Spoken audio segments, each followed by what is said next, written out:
"Don't look at the edge of your vision," the ranger warned me. I failed. I looked anyway, and I took a picture. I make my living by hiding. I slip into canvas blinds before dawn, breathe slow, count shutter clicks like a metronome, and wait until the forest forgets me.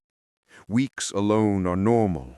Wind threads needles into sound, light slices through moss, and animals become a rhythm I learn to live by.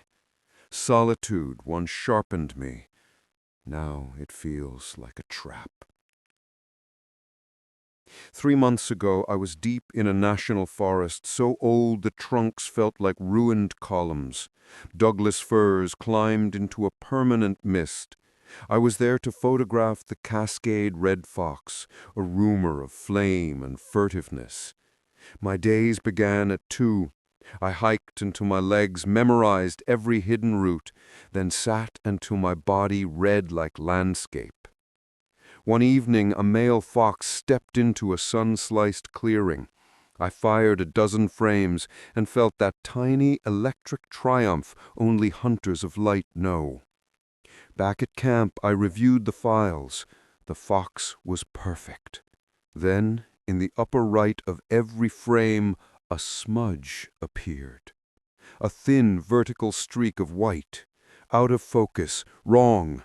The sun had been behind me. A flare made no sense. I blamed reflections, sensor ghosts, glass. I cleaned lenses, swapped bodies, ran tests. The smear returned. I tried to dismiss it as gear trouble. A week later, I shot elk at dawn by a misted river. Hundreds of frames later, the same white slash waited in the same corner.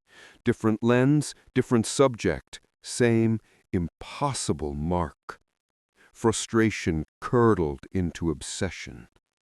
I dismantled my kit, took test shots of blank walls, scanned pixels. Nothing. The gear was fine. To understand it, I had to see it myself.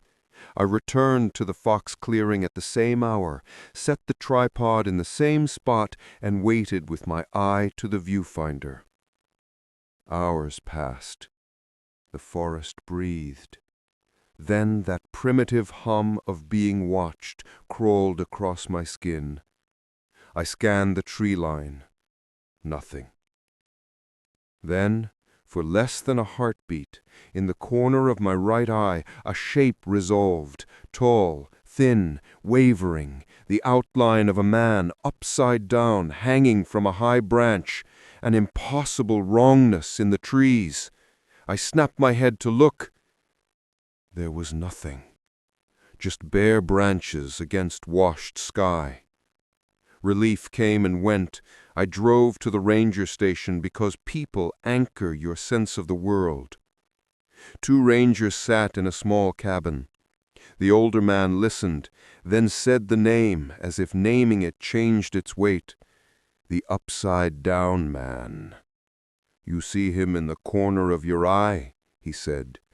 "Keep looking straight ahead. Do nothing. Don't hunt him."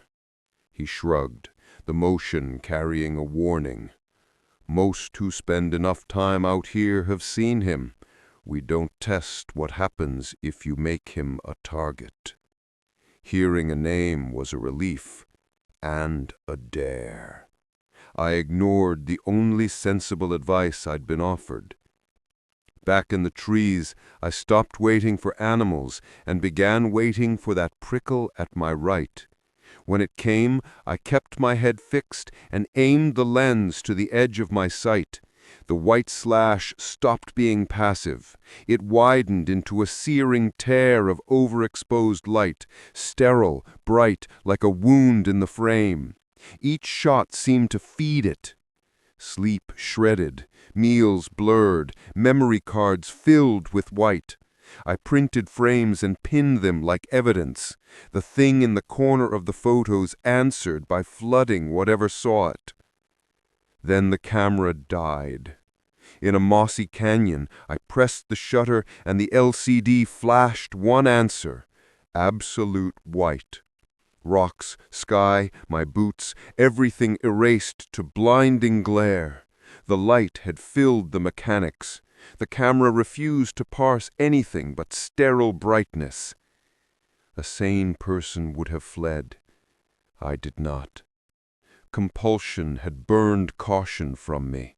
I told myself my eyes could replace the camera. I walked until the familiar pressure rose, kept my head rigid, and strained my sight to the periphery.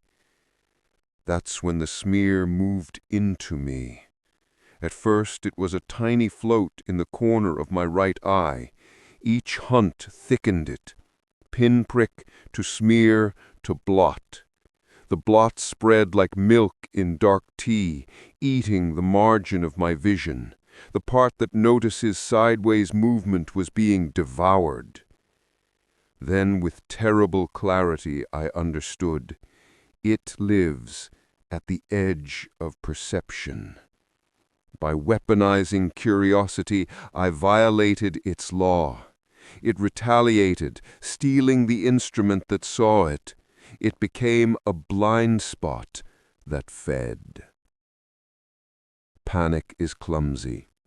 Roots snagged my feet, branches slapped my face, the white fog pulsed with my heartbeat.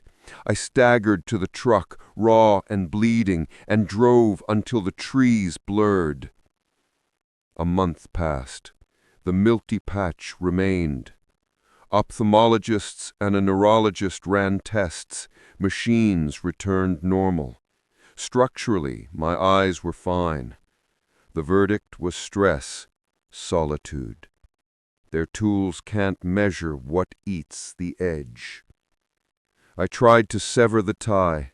Bonfires consumed memory cards, hard drives, prints. Plastic shrieked, paper curled to ash. For a moment I felt clean. It followed. Now it waits in room corners, dangles from telephone poles, shimmers at the edge of street light. Always patient. The rangers were right. Do nothing. Don't make it intentional. Don't weaponize curiosity. I am losing pieces. The white fog grows with every slip. My world narrows not because my eyes fail, but because the part of them that notices sideways is consumed. I don't know what the upside-down man is, a quirk of light, a fault in attention, something older and meaner. I only know this. Some things only exist if you give them room in your mind.